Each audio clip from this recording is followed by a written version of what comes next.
হযরত আনাস ইবনে মালিক রাদিয়াল্লাহু তাআলা আনহু বলেন, আমি রাসূলুল্লাহ সাল্লাল্লাহু আলাইহি ওয়াসাল্লামকে এই ইরশাদ করিতে শুনিয়াছি যে, রাসূলুল্লাহ সাল্লাল্লাহু আলাইহি ওয়াসাল্লাম বলেন, আল্লাহ তাআলা ইরশাদ করেন, হে আদমের সন্তান, নির্জয় তুমি যতক্ষণ আমার নিকট দোয়া করতে থাকবে এবং মাগফিরাতের আশা রাখবে, গুনাহ মাফের আশা রাখবে, আমি ততক্ষণ তোমাদেরকে মাফ করিতে থাকব। সুবহানাল্লাহ। অর্থাৎ তুমি যত বড় গুনাহকারী হও না কেন, আমি তোমার সমস্ত গুনাহগুলোকে মাফ করে দেব। তোমাকে মাফ করা আমার কাছে কোনো বড় ব্যাপার নয়, বরং আমি চাইলেই তোমাকে মাফ করে দিতে পারি।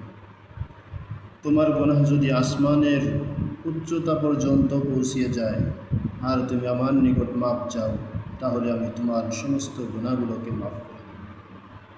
এজন্য আমরা আল্লাহ রব্বুল আলামিনের দরবারে বেশি বেশি করে গুনাহ মাফের দোয়া করতে থাকব এবং গুনাহ মাফ হওয়ার আশা রাখব যে আল্লাহ রব্বুল আলামিনের কাছে দোয়া করলে আমাদের দোয়া কখনোই ফেরত আসবে না।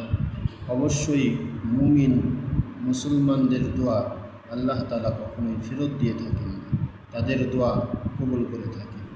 আল্লাহ তাআলা আমাদেরকে গুনাহের জন্য বেশি বেশি করে দোয়া করার তৌফিক দান করেন এবং মাগফিরাতের আশা অন্তরে লালন করতে পারি, সেই তৌফিক আমাদেরকে দান করেন।